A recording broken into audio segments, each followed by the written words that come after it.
Welcome to the Writers' Rendezvous from the South Dakota Humanities Council.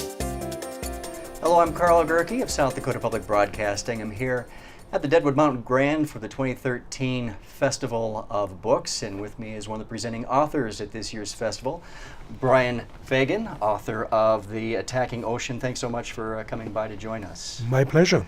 Now, you started writing this book, or maybe you're finishing up this book, when Hurricane Sandy hit. That was more or less just kind of, I don't know, a period on the book that you're reading, or just sort of proved the things that you were writing about? It was fascinating. It came along when the book was finished. You're already done with it. When we were actually in production. And the editor called me up and said, we must put this in, kind of stop the presses. So we did. And it was beautiful because a lot of this book is about storm surges. And this really was a culmination of a lot of the arguments that how damaging rising sea levels are when combined with extreme weather events and sea surges. So it was really quite a relevant component of the story. So that really just kind of made for a great introduction, I guess. Well, great maybe is not the right word to use. I hate to use the word finishing touch, yeah, but yes, okay. Yeah, it was. And it was a very thought-provoking way to kind of round things off, you know. I was very happy. I was very excited that I had a chance to do this. Now your background is in anthropology and archaeology? Yeah. How does that help in your understanding of climate change and the sea levels rising? I started off my career in Africa, and I spent a lot of time among indigenous farmers, subsistence farmers, and this gave me a great consciousness of the variability of rainfall and how important that is. And then about 15 years ago, I started writing about climate. And I wrote about El Niños and various climatic fluctuations and water. And then, by chance, I went to an Aspen Environmental Forum and heard a retired Major General from Bangladesh talk about the impact of rising sea levels and contaminated groundwater and storm surges on his low-lying country, and it shook me rigid. And I realized that this was a book that needed reading because people weren't aware of all this. So that was the beginning.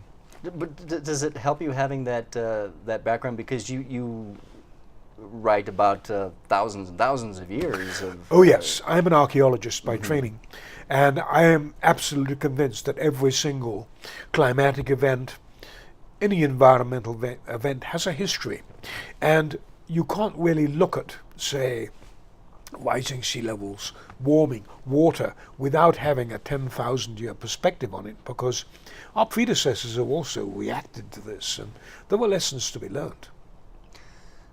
Now, in extreme events, you write about extreme events throughout history in the attacking ocean. What is different about what's happening today? Today it's different for a variety of reasons. The big change is that we appear to be going into a future with more extreme events. The experts tell us there are going to be more hurricanes, more cyclones. The impact, ultimately, is the fact that there are just many more of us around. And when you have tens of millions of people living right on the ocean, many of them in estuaries, many of them in cities with multi-million populations, the vulnerability and the impact of this is enormous. I mean, imagine a Category 5 hurricane and the storm surge that comes with it coming into Miami or New York as a direct hit.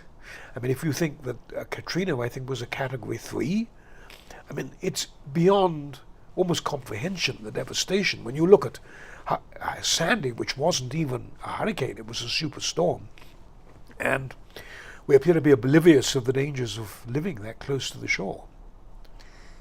It seems with the news stories about Sandy and Isaac and Katrina, I don't know if it's just the perception that these are happening more and more, but I'm wondering if perhaps even with the dangers that you write about in the attacking ocean, if maybe some of us are getting a little numb or jaded that, oh, here's another one? I mean, are we getting to the point where we're going, oh, this can't go on, we got to do something? I think we're at a point where media coverage has created sensationalism about what is really a very serious problem. I think we are going into a future where there are going to be more events, where many more of us are vulnerable. And the real option we have is, how are we going to adapt to this?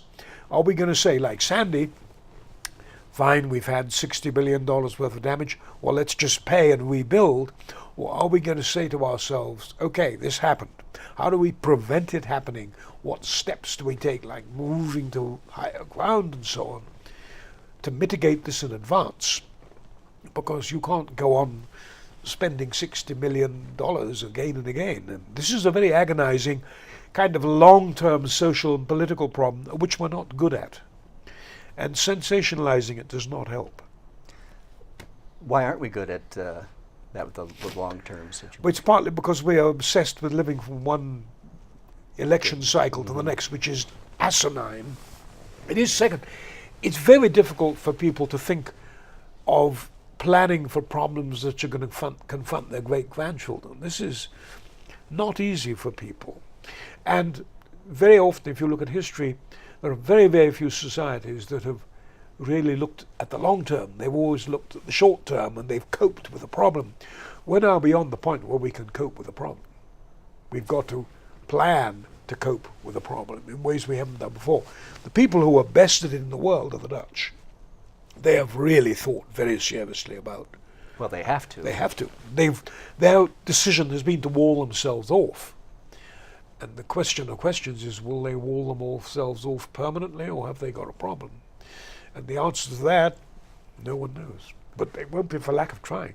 Well, that's, I imagine, it's not feasible in, say, New York City or Miami. Or It would be theoretically feasible if you, A, had the political will, B, had the money, and C, could navigate effectively through the enormous numbers of overlapping interests, agencies, stakeholders that were involved.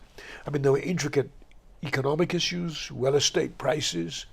There are priorities. For example, I hate to say this, but do you protect the poor area or a rich area? And these are issues fraught with racial overtones and other social tones. It's very complex. It's somewhat easier in the Netherlands because everyone is confronted with the same problem. But it's very complex, and it's almost a sort of social engineering we're looking at. We're talking about populations on the coast. We're here in South Dakota, about as far away as you can get from the coast. I'm wondering how the danger of rising sea levels, how that affects places that are further inland. Well, at the festival here, I gave a talk on this, and let me give you an example. If you look at Bangladesh, I heard this Major General talk, and he estimates they may have to move between 20 and 30 million people who are being basically orphaned from their land by rising sea levels. And there's nowhere for them to go. India doesn't want them. Myanmar doesn't want them. There's no space. Where are they going to go? And I think we're facing in the world a rising issue of environmental refugees. And putting this very simply, what are you going to do with a lot of people who are basically subsistence farmers anchored to their land? Because they're certainly not adapted to cities. And I have a suspicion that one of the big things is going to be the whole issue of international refugees. And I think landlocked areas like South Dakota may well get involved in issues like this. What do you do about farmers? I think it's something that may well impact farming land because of the sheer numbers of people. In the discussions of climate change and rising sea levels, this is something that I don't hear talked about that much. No, and that's what's fascinating. One of the reasons is, and this may seem bizarre, that if you look at society, look at fishermen, for example, they tend to, or tended in the past, to be illiterate and kept to themselves. The anonymous of history, farmers, have very little political clout, and they tend to be very self-reliant. And they're kind of off the radar screen, but they're coming onto the radar screen as environmental refugees become an issue. It's very striking that there were no international policies dealing with environmental refugees. Yet, it's a fascinating study done by an agency of the British government which really lays this out. It's frightening, really. So much of what you write about in the attacking ocean is frightening as you look to the future. Do you see a point of no return, or do we still have time to work on the problems, any remedies and those sorts of things? In terms of just gradual sea level wise, yes, we have time. And a lot of people say, oh, it's a gradual problem for our great grandchildren. It's not, because, for example, as sea levels rise gradually, rivers tend to get more sluggish. Therefore, if there's a sea surge, if there's a flood, there's more serious flooding. If there's a sea surge, it's more extensive. There are many more people living there. And these are immediate issues. We need... The real catalyst is going to be half a dozen really serious disasters in places like the United States, I think. I hate to say this, but I think so. And these disasters are inevitable. Well, Brian Fagan, thanks so much for taking the time to talk with us. My pleasure. Writers Rendezvous is a production of SDPB.